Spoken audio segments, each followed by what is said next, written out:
So our next guest is Paula Steinbrück, as I said. He is a German architect based in Brussels, whose work operates between activism, design, consultancy, and teaching. After studying architecture in Germany and Finland and working with Zagrebu and 51N4E, he shifted his focus towards self-initiated projects that explore how citizens can reclaim and shape public space. In 2015, he co-founded Pool is School, the platform advocating for the introduction of outdoor swimming in Brussels. What began as a volunteer initiative has grown into an NGO with wide public impact, from research and public debate to temporary infrastructures, including Flow, Brussels' only outdoor pool from 2021 to 2025. That's this structure here. In 2020, he founded How to Swim, a consultancy and design practice developing spaces, strategies, and processes that connect people and water as an accessible, inclusive, and responsibly managed resource for shared quality of life. He is also an educator, teaching at Catholic Universität Leuven, investigating topics such as water, public space, and community building. So here, Paul. Okay. Thank you for the introduction. To switch. Thanks for having me here in Zagreb. First, a little disclaimer. Flow, you see, well, maybe you don't see because it's really small underneath. Pool is Cool and Déco Atelier Joseph Wouters. So Flow is a co-production, I can say, with Déco Atelier. Joseph would tell the story that I'll tell you today, completely different, in a completely different, very beautiful way. Today you get the story not from the sonographer of Joseph, but of the architect turned activist, which is me. Pool is Cool, indeed. Pool is Cool is the NGO that we founded in 2015. Out of the bare or simple observation, wait a second, something is missing in Brussels. If we look at all kinds of capital cities all around Brussels and in Europe, all of them have plenty of outdoor swimming places. Outdoor swimming is something completely ordinary. You just do it. When it's hot, you go swimming, you don't further think about it. Brussels has 0 outdoor swimming pools, but also no other places. And if we do the simple math, Berlin, 3.5 million inhabitants, 26 outdoor swimming places. Brussels with 1.2 million needs 9. And that already proves a bit our basic intention. Pool is Cool is not about a swimming pool in Brussels, but it's about the revival of the outdoor swimming culture in Brussels. And so for us, it doesn't really matter where people swim. It can be in ponds, it can be in floating pools, and classic pools, and hybrids of all this. But what's important, why we believe that outdoor swimming belongs to the DNA of the public infrastructure of a city is because it combines so many aspects. Certainly, it's a sportive activity, outdoor swimming, just like indoor swimming in a swimming pool. But what's added on top of it is especially the social parameters or qualities. Usually, when you go outdoor swimming, I guess you all know it. You probably go to the sea a couple of times. You maybe 20 or even less % of your time actually in the water. The rest of the time you're on the beach or on the platform, on the grass, reading a book, having a chat with people, playing balls, cards, or whatever, but socializing. And next to this quality, it's also very accessible. You don't activity. You don't need much. You're just a bathing suit, and off you go. And very inclusive. Basically, people of all ages, with all cultural backgrounds, with disabilities, can practice it. So these 4 together make us believe that outdoor swimming is crucial for the living quality of a city, and it's not just us who believes it. Maybe you know this person. Rem Koolhaas once said in an interview, I just read it out loud, "One of my greatest pleasures is visiting public pools, which is not a costly affair. There are some of the few places where Karl Marx's utopia of a classless society has been realized. There are no class boundaries. Every new visitor is integrated immediately. visiting public pools as lived sociology. This is of course a kind of utopian view, and in reality there are still boundaries. You see, maybe someone has the cheap swimming trunks, and someone else has the I don't know, Louis Vuitton towel with him. So, but the basis is there. That's a place that everyone can access ideally and can enjoy. So we believe outdoor swimming pools should be part of the public infrastructure of a city, and like parks, libraries, schools, public transport, and it should also be treated like this, not as a luxury or as a hedonistic fun thing that is on top of all other needs. No, it's a basic need, and it should be treated like this on a political, financial, administrational level. And it's actually not so that there has never been outdoor swimming in Brussels. In the past, people were swimming, jumping in the canal in the beach, canal infrastructure, the harbor infrastructure. There were colonies, how they called them, for children, where they went in the weekend or on holidays with a lot of water fun. And there have even been 4 outdoor swimming pools in Brussels. Which the first one in 1899, opened in 1899, the one on the top left, and the last one, the Solarium in Evere on the bottom right, closed in 1978. There's not much information why they closed. They were all private initiatives back then, so there's not much in the public archives. We think and we heard that it had to do with bad weather a couple of years, but also with that they were at the end of their lifetime, new hygienic regulations, investments were necessary. This was apparently not interesting for the management anymore. These places were either sold, so on the bottom right there are simply housings now on it, or were transformed into sports fields. So there's nothing left today that you maybe could reuse. It all has to come from scratch now. And it's also not true that there's no outdoor swimming anymore in Brussels. This is an aerial picture from Uckel, one of these 19 communes or municipalities that Oana mentioned, and one of the wealthier ones. And if you just look a bit closely, you find plenty of outdoor swimming pools. So I think 2 myths can be countered. The weather is apparently good enough in Brussels that people invest in outdoor swimming places, and there's money to build outdoor swimming places. It's maybe not in the right pockets. And the only way today, as a citizen, to have outdoor water fun is that you're a child, and then it's somehow accepted that you jump into the fountains that are here and there. But otherwise, you have to go outside Brussels, take a train to the seaside, 1.5 hours, or other places elsewhere, where Brussels, and especially Brussels youth, is not always necessarily welcome, and creates also tensions between locals and people from Brussels escaping the heat of the city.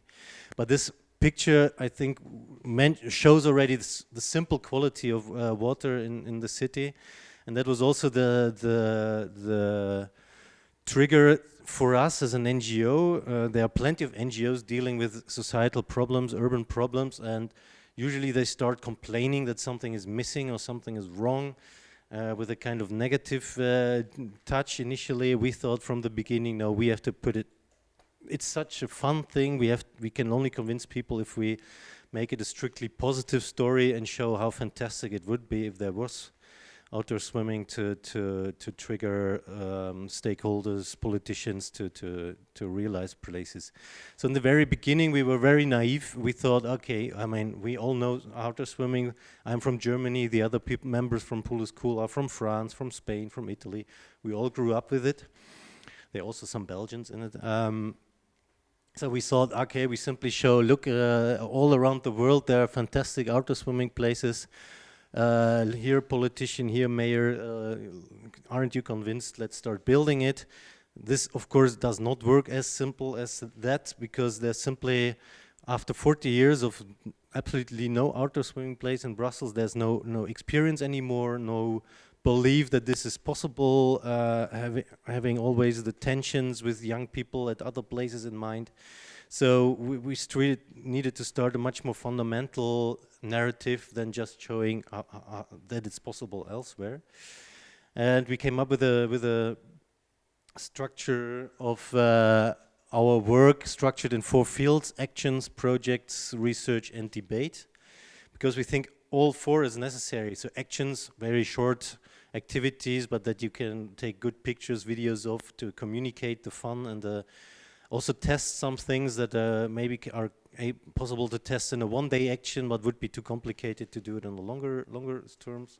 Projects are then the longer-term projects that really test certain aspects for a couple of days, couple of weeks, until years with the flow, the latest projects. Research, yeah, we have to know how it works, how much it costs, who you need, how to organize it, in order to be already having the answer at hand once the public debate or politicians will raise them. And the debate is crucial, that it's not just us, the 10, 12 members of Pool is Cool, dreaming this dream, but that we have support from the society of Brussels to have enough power to push for a change. So this is just a very quick overview of what we did over the years. We transformed, where's the word? This one. We transformed a roundabout in the northern quarter, the business district, one of the business districts of Brussels, for one day in a swimming pool. We jumped into the canal, the very canal where the boat of brought the steel trusses to Molenbeek. Realized for 3 weeks a little water infrastructure which already showed the qualities. There are maybe 5 kids in the water, but plenty more people enjoying their time around the water. We had a super dry pool, just a plastic sheet with 1 hose and 100 kids on it. We tested swimming in the water that's actually there, together with the environmental agency. We developed a modular infrastructure with this. We built the biggest public outdoor pool in Brussels, which was a container of 5 by 2 meters, since it was the only outdoor pool. And of course, there's a lot of research, going to Berlin, visiting there, the floating pool, see how it technically work, engaging in discussions with the Port of Brussels to see where it's maybe possible in the future in the canal, taking people out on a bicycle ride to places where we think it might be possible in the future to not just theoretically talk about it, but really get them with us. Or the classic debate format, inviting politicians, local politicians, but also, for example, people from Paris and Rotterdam to share their work. And the project here on top, this infrastructure, was actually the first one. I must say that the people in Pool is Cool are mainly architects. There are also some other people, sociologists, people working in the cultural sector, but the majority is architects, urbanists. So for a long time, we developed the projects that you see, all these kinds of projects ourselves. But at a certain moment, we realized that it's actually quite fresh to have someone else externally joining, coming up with new thinking, also for the very practical reason that we had to do so much work with organizing money, permits, planning-wise, partnerships, that it's simply helpful if there's someone who can just concentrate on a good design, on the execution. We did this for the first time for this project, which then traveled to this place and then to this place. And that was the idea. I will come back to it once we talk about the actual flow project. So, and of course, these 4 are never separated. Project activities usually have aspects of all of it. Every action becomes a moment for debate. Every project is also a research endeavor. And after all these smaller projects in 2020, or a bit earlier, of course, we thought, okay, now we have tested it all in shorter projects of a couple of weeks. Now but there's still no real movement from politicians and other stakeholders. Now we need to build the real pool. We always need to do this first step to make others follow us. We built this real pool, and after some interesting talks with local politicians in Anderlecht, another one of these 19 municipalities. So Anderlecht is actually Brussels. It's funny, in the Mies van der Rohe documents, it's always mentioned Anderlecht, and I guess people who are not familiar with Brussels are not aware that this is actually simply Brussels as a metropolitan city. So it's next to the canal, this location. There was interest from local real estate developers to support the project. And we were really ready. Everything was designed and calculated, and then of course something happened that we all know. Corona struck and the whole project was halted. And in hindsight, we are very lucky that this happened, because we were, again, very naive starting this project, thinking we can do this, we can design this, we can run it. In reality, we were absolutely not ready to design, maybe design, yes, but build and run such a place. So Corona gave us a chance to rethink, reconsider this project's, the basic ambitions and parameters.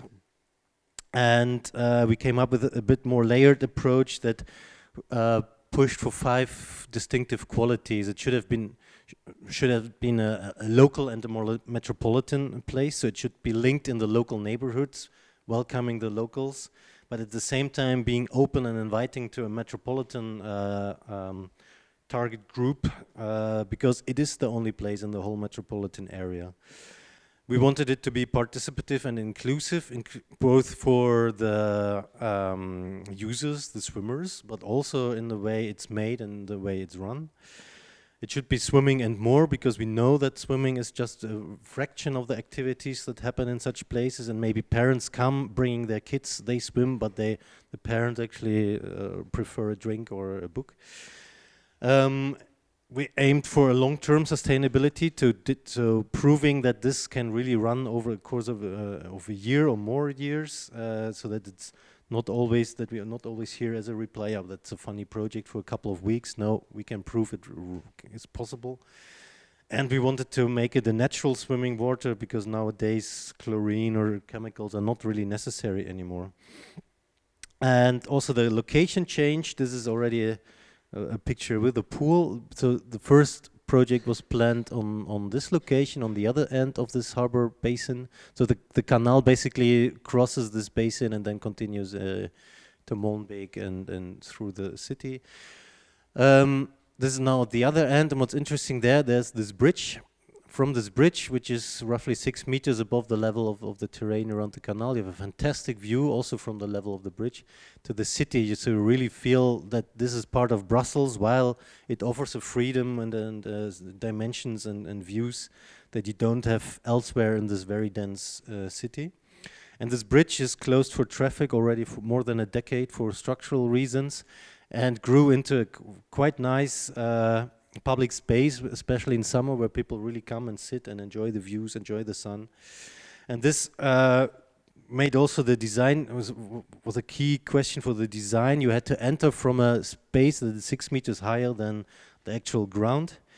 And as I said, we had experience with having some other designers and people dealing with the execution on board, and this is what we wanted to do here as well, especially to have this local link, this inclusiveness, participativeness, which is not our core business as architects. We're maybe good designers, but when it comes to making and engaging with local youth and kids, and that's not our expertise. So we were looking for partners, and it was funny, we organized a little design competition. So all of a sudden we turned around we were sitting on the other side of this table, writing a project brief of 4 pages, sending it to 2 interesting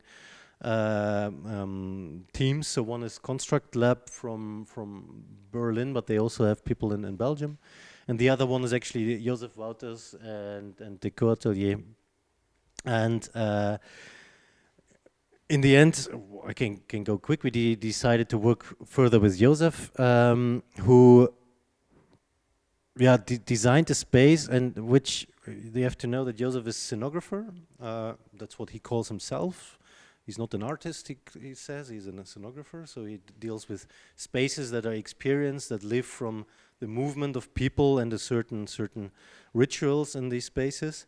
And I guess you can see that there are some references in this space of 19th century swimming pools with these spaces and balconies all around, but also of theaters. So you have a kind of scene here, and people can pass up and down and watch all around. So that was the initial idea, already very worked out, because Joseph works with a system that he develops within Decor Atelier and his partners, which is actually a combination of a very simple industrial shelving system, usually used for indoor storage spaces, combined with wooden elements as infill to make this then sometimes very, very simple structures, mainly for seating for theaters, but sometimes also very complex, like it's in Switzerland, this was in Antwerp, very small scale, very big scale, combined with other elements to make it a very complex and rich environment where people can experience but also engage in cultural activities. And this project was then further developed with our help, which was an interesting partnership, because it was the first time for Joseph to work with architects and work with things like, okay, how steep can be a stair, how long does are escape routes, and all these questions which are in scenography. It's art, so nobody really cares as long as it doesn't collapse. And here, all of a sudden, it was a project that had to be there for a couple of years, stable and according to some rules. It was a project with process with frictions, but I think very, very interesting for both of us. And this was then the outcome that from this moment then the construction could start. And you see again, it's the simple two lines. So this stage thing is gone, but there's still this connection of these two sides with integrated functions, a lot of terraces. You see here already the idea of the natural water cleaning in containers. And this was then translated in a project on site. And the big advantage of this industrial shelving system is that it's rigid, that it's a modular grid of 2.70 meters, roughly 2.70 meters, and you need a lot of repetitive elements for balustrades, for floors, for these stairs. And this was a chance to involve a lot of young people from the neighborhood in the making. So the courtyard of the studio of Décor Atelier became a factory for 1 month, where all these elements were built, tested, stored, and they were actually made by youngsters, young guys, boys, girls also from Molenbeek. And the nice thing was that they were able, on one day, you showed them, here, you need to take this drill, you need to make these 5 things, fix it together. The next day they could teach already new kids, because they were already the experts on day 2. So it was a very fulfilling activity for them that they grow with this, and it was also important to this aspect that we didn't want to drop an alien object in this neighborhood that already had a cultural life. No, we wanted to be linked to this. And by this, it was no longer the pool of Pool is Cool, but it was the pool of Pool is Cool and 50 young people who built this with us. And their parents and their school friends and their whole network. This was then also extended that we worked with a company who teaches people who have problems in finding jobs. So Fix, who built then the more detailed things with the swimming pool itself in the pool. And this was then the result. So I think it was very close to the model and to the sketches. And here it was still very fresh. So you see the very light, nice yellow wood. The canal water here has a very strange color. It was just for a couple of days after heavy rainfall. Usually it doesn't look like this, but it's important. This pool is not linked to the canal. It's just on the shore of the canal. So on one side you have this very simple, strict system, but then the very creative wooden infill. And this, on the other hand, it collided with a super complex bridge in an awkward angle. So the strength of Décor Atelier is that they take this strict system, but then don't give a fuck and take a saw and whatever it takes to fix these elements on the space that is given, and that creates these very, poetic situations, pragmatic, poetic, and also playful situations, both when it comes to the main structure, but also then to the infill. So not everything had to be following some lines. You could go angled and install angled things. You can just fix a board and add a washing basin to it, or these fences, which were just open enough to not feel like a fence, but close enough to have a space that is accessible and a space where access is controlled. So you had then architecturally, it was a very nice space, also with some areas more focusing on the water, some doing the inverse and focus to the fantastic view on the canal. But of course, it became the more interesting once these playful elements were added, and it looks a bit dull in this picture. It looks much more colorful on the computer screen. This artificial tree of an artist associated with Déco Atelier, which had trees cut by hand from carpet leftovers, which had got new colors and new leaves every year. So from the color of the leaves, I can say from which year this photo is. But also, yeah, these awkward angles, and of course, it becomes fun then when ad hoc things were added. We had to add quickly this roof because the shelving was not protecting the stuff of the people when it rained. So it was also a very flexible system, and it was a scenography in the sense that it had all ingredients that the pool has, but it also is a scenography. So people entered here, got their ticket, went down, were changing here, went up, went here again, waited for their time slot to swim, left their stuff here, took a shower, went for a swim, lying in the sun, going back again. So it was every 45 minutes we had to work with these time slots. It started from Corona limitations, but we kept it because it was a nice way to organize it without too much stress. Every 45 minutes, this ritual of going in and out and unfolded, and people who were first swimming then became the audience watching the next people going in. And this participative aspect was then also continued in the way we managed the place, that we, with another organization, looked out for local youth who were interested in a summer job, and built a very diverse team of people managing it, the lifeguards, so the one with the orange t-shirts, and the whole team of local youngsters. Well, some of them then grew also with us, so next year some became then the managers with us and were teaching newbies. And in the pool itself, it was simply a pool for everyone, and I think I just go through some pictures to show a bit more the atmosphere. Right after the opening, there were people coming in groups, people coming individually. There was a part that was a little less deep, so parents could show their kids how to swim. Ad hoc water ball sessions unfolded. It was absolutely not accessible in terms of for wheelchair users, all these stairs up and down. But there was luckily one ramp which helped us to also bring people in who could not walk.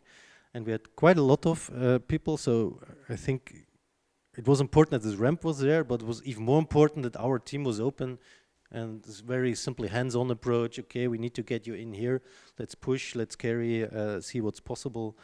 And everyone actually could enter the water. We had swimming lessons for kids, free swimming lessons, and that's then important. These sittings became then the places where the swimming lesson was here, and the parents were waiting 45 minutes. There were yoga lessons while others were swimming, also other fun sports activities. We had fantastic parties with concerts and people in the water, and this picture is a story in itself if you look what's happening all over the place. There were night parties, living of this scenic atmosphere, performances with international artists. We had movie nights, which then, because seating was scarce, so people were simply sitting on the bridge and watching the movie with us. Some people came to work, some people just stayed until the very end just to read the book until we had to ask them to leave. Oops. So it also shows there were places where it was not necessary to focus on the on the pool, but you could more focus on the landscape. Also good places to talk to people. In the first years we had a chemical system because Brussels legislations didn't allow us to install a natural water filtration. So, and the system was rented from a company in France, so it had to go. In the winter the pool was empty, which gave space for other activities like the biggest ball pool of Brussels for a day, or ice skating. But most importantly, it was literally a space for everyone, and on a hot day it was fully booked with a lot of people from all over Brussels, from the European administration to simply anyone. And on a rainy day there were the local boys who were there 5 hours in a row. I have no idea why they didn't die from the cold, but they managed, and they were there every day. And for example, this guy was 13 at this moment in the first year, and once he would turn 16 in the last year, we was one of the managers, and then all of a sudden the roles switched, and this was really beautiful to see how this was really a place literally for everyone. And another important aspect is this framework that developed by the Atelier was literally a framework that allowed us to experiment a lot and to add also functions that are that we only realized later that would be good to have. So for example, this is then the picture from 3 years later. You see this structure here, which was then the kiosk which we developed with two girls from Italy, Italian architects, in a construction session with architecture students, and which added a completely different or another level to experience, that people all of a sudden stayed for hours on these terraces and not just came for swimming, but also simply for a drink. There were art pieces added for one summer, and then luckily in 23 the legislation was changed and natural swimming was possible, so we could get rid of all this technical infrastructure to clean the water and installed the plant filters in 3 containers next to the pool, which from this moment on cleaned the water and cared for the water quality. And this was then present all year round and had to run all year round. So we had to keep the pool filled. It changed again the atmosphere, so all of a sudden water was not so pristine like a pool, but became more ecosystem. You see algae growing all on the walls. And it allowed us to start organizing winter swimming sessions where people literally broke the ice to get into the water. And what was missing and what we only realized in the very last year was then a sauna that we realized with architecture students from Brussels and Norway, which didn't fit in within the framework anymore, so we simply added it as an annex to it, but on the level to make it directly accessible from the water side, and again added another atmosphere to the experience of the swimming pool. And I think in hindsight today, I think we can say that we succeeded to fulfill all our 5 ambitions, and also the project proved also that whatever we do, it somehow all these aspects were linked. Of course, it was action. There was action every day. It was a project in itself. We learned a lot. We built a lot. It was research, for example, thinking how to manage such a place in an inclusive way. There was a short but heavy debate in the very beginning because we allowed women to wear full cover swimsuits, which is a no-go nowhere else it's possible in Belgium. The biggest politicians in Belgium had to say about it, probably because there was nothing else to discuss in summer. And after 2 weeks, nobody ever mentioned it again. So the end of the story is that this is how it looks today, or this is actually how it looked in July.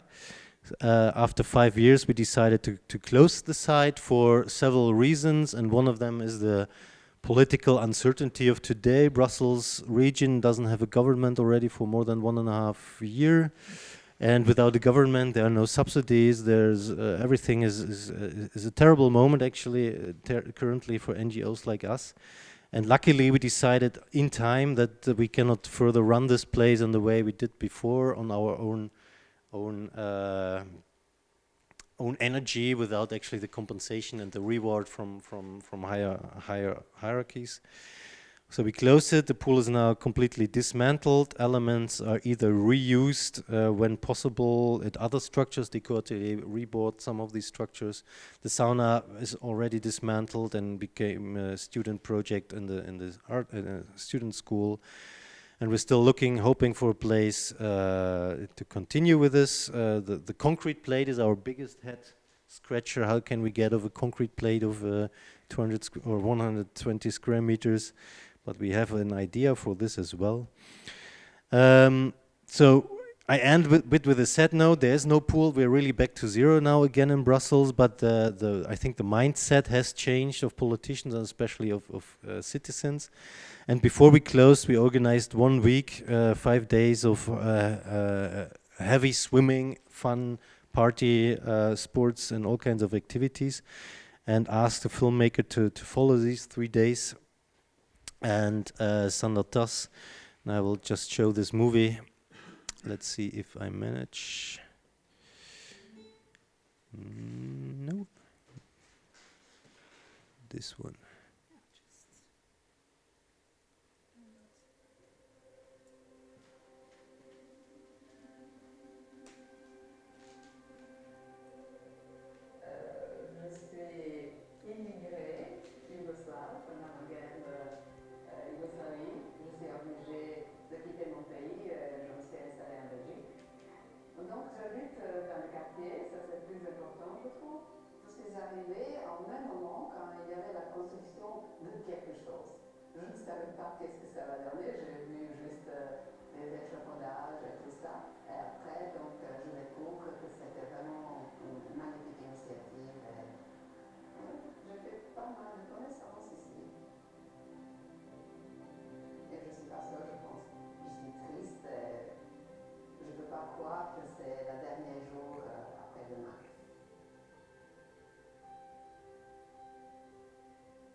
School is a non-profit organization here in Brussels.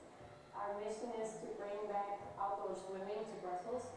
People want to swim, open air swimming. People need refreshment during summer. In other places, it's just normal to have this possibility. But there's nothing in Brussels, except for flow now for the past 5 years. Flow was never meant to be the solution for Brussels. Flow is a prototype. Flow is not a real swimming place. It's not a real swimming pool. It's actually Flow is way too small. It's like 7-8 meters wide and 17 meters long. It's not just a swimming pool. It's much more than that. It's a platform where people meet, where people mingle, where people mix. I think it's a leisure place. It's a place where people spend time. It's not a sport place. It can be, but it's mainly a place where people gather around the water. So it's a hot spot for a good life in the city, in my opinion.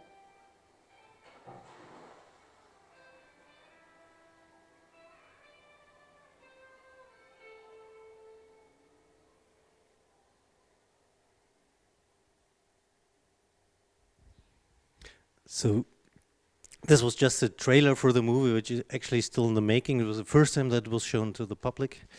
The real movie will be a little longer, but I guess it gave a nice impression of the space. Thank you.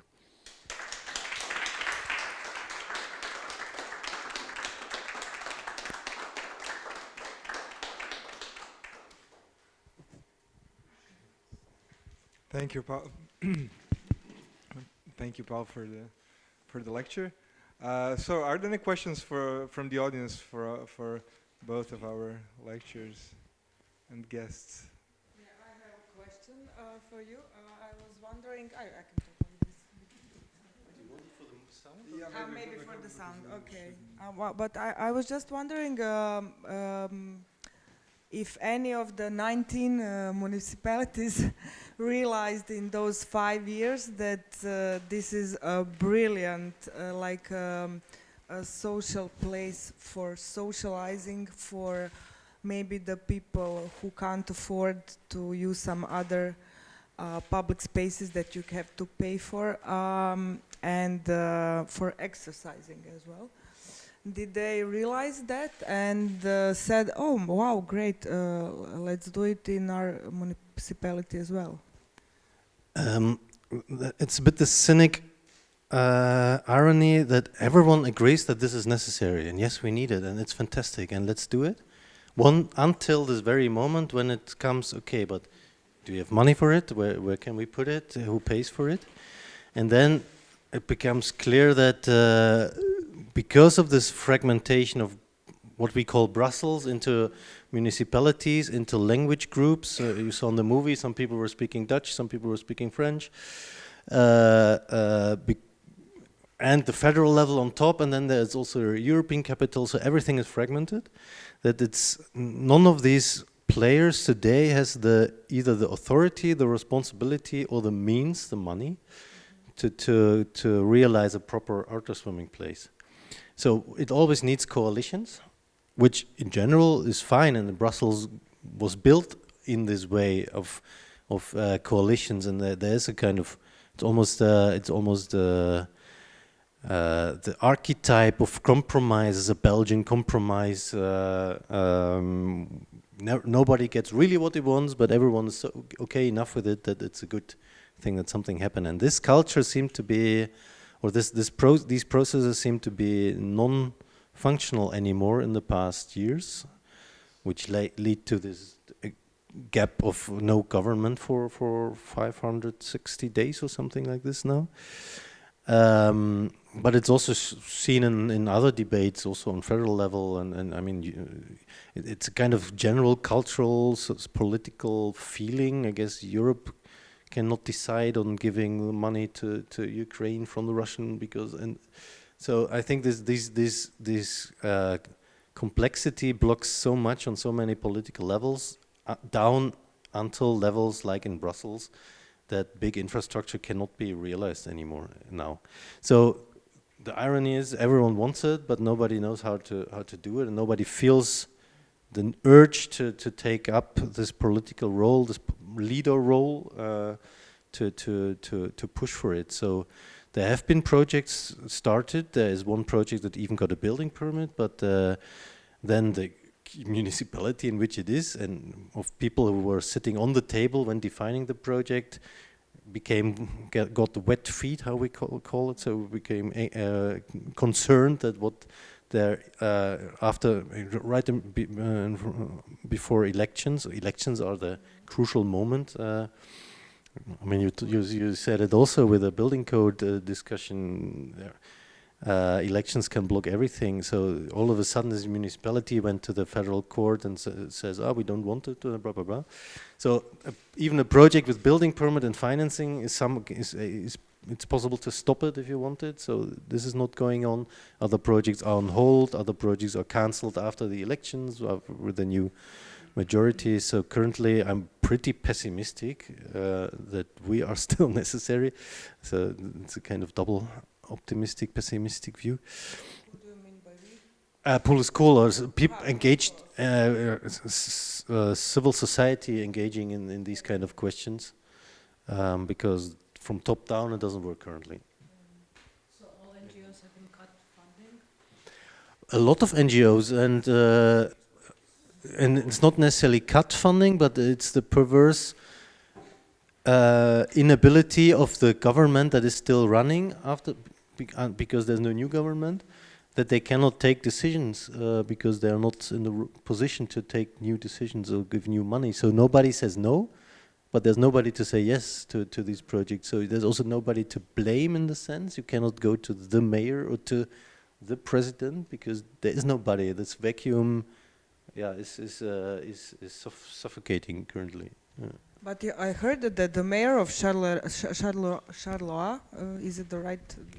Is a quite interesting guy who tries to do some kind of experimental urbanism in the city which lost a lot of industry and has this artificial topography of the leftovers of the industry. Maybe he would be ready to do a new pool school project. But he's in Charleroi and that's not Brussels. Indeed, it's a bit weird setting otherwise. Well, that's Charleroi, which is a completely different city, and they actually have a beautiful outdoor swimming pool already. So it's really a Brussels thing. While outdoor swimming in general is really an international thing. I don't know how is it here in Zagreb. I mean, Croatia has the coast, but. It is an area with our almost national stadium, and we had a wonderful outdoor pool there. It was built in the 50s, and we had a lot of something similar you showed, like it was like a shallow outdoor swimming pools in the neighborhoods on the several spots in Zagreb. And we have even some advocating about it to start again with some NGOs in Zagreb. But in general, outdoor swimming is common here. For us, it's not so, unimaginative. Yeah. We have two big swimming pools. Actually, one is on the hill here, called Chalata, and the other one is next to the lake. But maybe in defense of Brussels. Just saying, so Brussels is a very, as I mentioned, is a very special place. So on one hand, Pool School existed for 5 years. Pool School for 10 years, Flow for 5 years. So that's already amazing. But Brussels is this place that is really dysfunctional. It's also a very poor city and region. Why is that? Because actually people with financial means decided to leave the city. So there is a huge influx of people to Brussels every day. They come to work there, but they don't pay taxes there. They pay taxes elsewhere in municipalities around Brussels. So Brussels is really a poor place. But now and then something extraordinary happens in Brussels. Brussels was the first region in the world to impose the passive standard for buildings.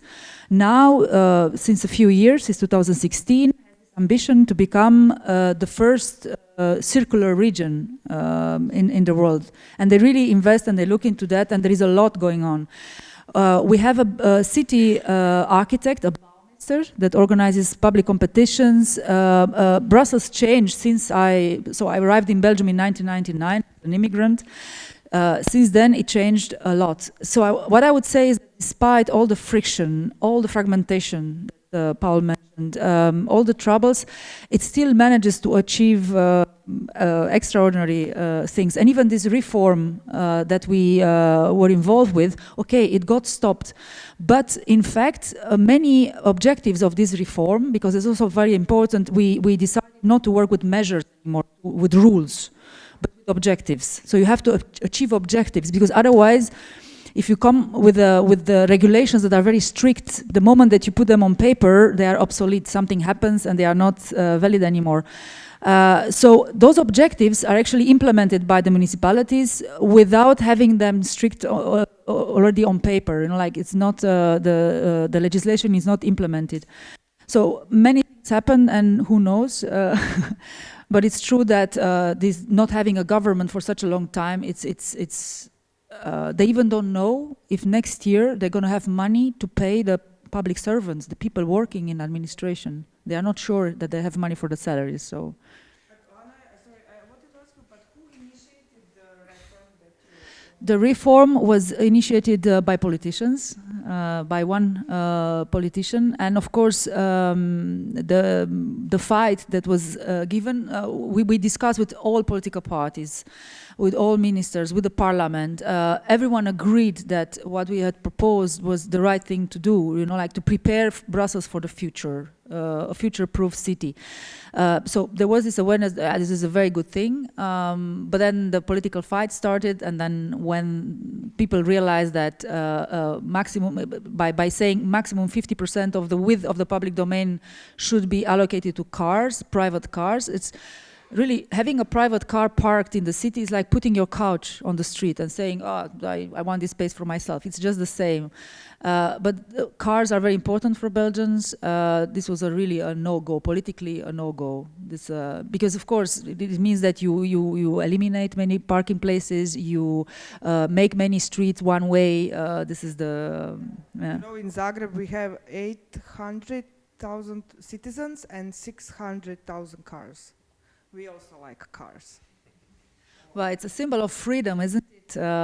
This idea of freedom that you are in control and you do it's a status symbol. Also, in Brussels is a city of who lives in Brussels. Many immigrants, many Romanians who like to buy second-hand cars. The second car industry in Brussels trade, yeah, it's booming, and then they go home to Romania driving good-looking Mercedes. Yes, no, but I have to say we are also busy in the Netherlands. In both countries, whenever we can have the best intentions, the best vision, the best even agreements with municipalities, everything blocks with cars. Because there are norms that are way, like the number of cars, parking places that have to be foreseen is insanely high. Why? Because if you don't foresee them, then the neighbors will protest and they will say that, if you don't foresee enough parking places underground in your project, people will park on the street and they will take our parking place. And you see, there is this, it's incredible how important cars are in every city, I would say, with some exceptions. Ghent in Belgium is such a city. They really managed to transform Ghent into a cycling city. However, the mayor of Ghent got death threats. He was threatened to death. Can you imagine? I also want to come back to, indeed, currently it's a very simply bad situation, but on the other hand, I think Pool School maybe would not have been possible in another city than Brussels because of this fragmentation. The fragmentation also has, ironically enough, advantages because there's not one single person that says yes or no. If someone says no, you go to the other one and ask them for money or a place or permit. And it's not just the regional fragmentation and the spatial fragmentation, but especially the administrational. We get money from Flanders even because Brussels is still the capital from Flanders. So there's so many doors that you can knock on for support that things are often possible, maybe not as you expected, but with a bit of creativity, there's a lot you can do a lot in Brussels, which in other cities might still discussion over because one guy in charge says no. Well, they don't say that it's not for nothing that surrealism was invented in Belgium and in Brussels. So just for the record, Brussels is the capital of Belgium and the unofficial capital of Europe. Brussels is also the capital of Flanders, which is another region of Belgium. But Brussels is not the capital of Wallonie, which is the third region of Belgium, because Wallonie's capital is Namur. But the administration of the Brussels Walloon Federation sits in Brussels. Yeah, yeah. So. And then you have the language communities, which are super important, which is so it's nothing to do with the spatial administrative structure. So but it's true that you can often find shortcuts or loopholes. You have to be very, very creative. At least on the level that we do when you talk about budgets of some 100,000 euros. Once it gets into the millions, it's not so many loopholes anymore. But that's why the Mies van der Rohe Award, to come back to the reason why you invited us here, also this year we have an insane amount of projects that are shortlisted, many from Brussels. There are good things happening, yes. Usually it still happens only where the system is half broken. I think I met a friend, she works in Rotterdam for many years now, and she told me I have to switch from the architecture office to the office where we do the exhibition sets, because architecture is dead over there. It's like you can't control your design from beginning to the end. It's all in the hands of contractors, and they are actually in charge of everything. And usually you just draw till some level, and then afterwards the contractor will do it with somebody else. So that's because the Dutch, they don't have, so in the 90s we had a super Dutch, right? The golden age of architecture in the Netherlands. It was also, a lot has to do with politics, right? So it was a political vision to use Dutch architecture as an export product. And there was a lot of investment. We don't know, we know the amazing offices from there, but they were quite supported, you know, by the state, by the Dutch state. And now it's true what you're saying, the role of the architect is diminished so much, not only that they stop at a certain moment. Actually, what they do quite a lot is they design facades. yeah. And She told me exactly that. Why? Because the developers, the real estate developers, they came to the most efficient layouts of apartments. Of course, housing is a big challenge, and in the Netherlands they need almost 1 million dwellings, apartments. Why is that? Because of the fragmentation of the family. So the family is atomized, and you have one-person households, more and more. So they need so many apartments. So there is this, the most efficient, that you don't waste 1 square centimeter of a plan. And then the good architects, what they do is they design the facades. Why?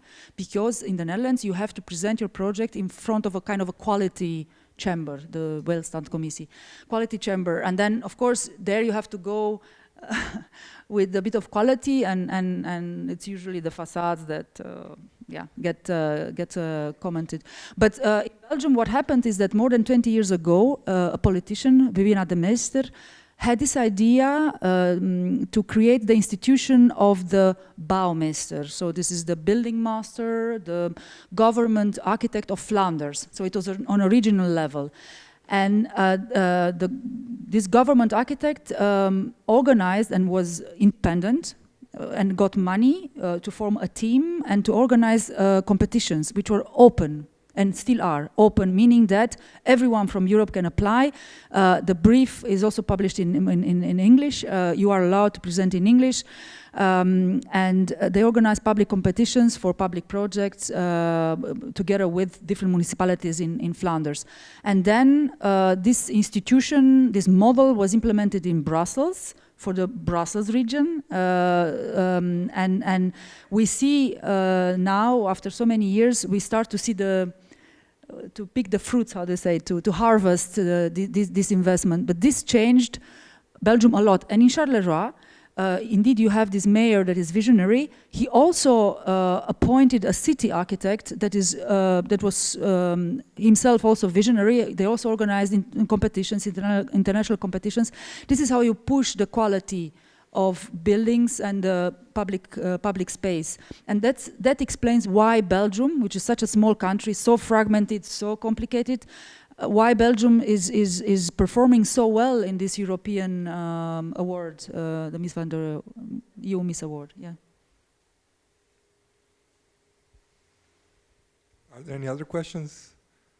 If not, we can put an end to this formal part of the event. And we can continue the discussion at the bar. So thank you both for coming. Thank you.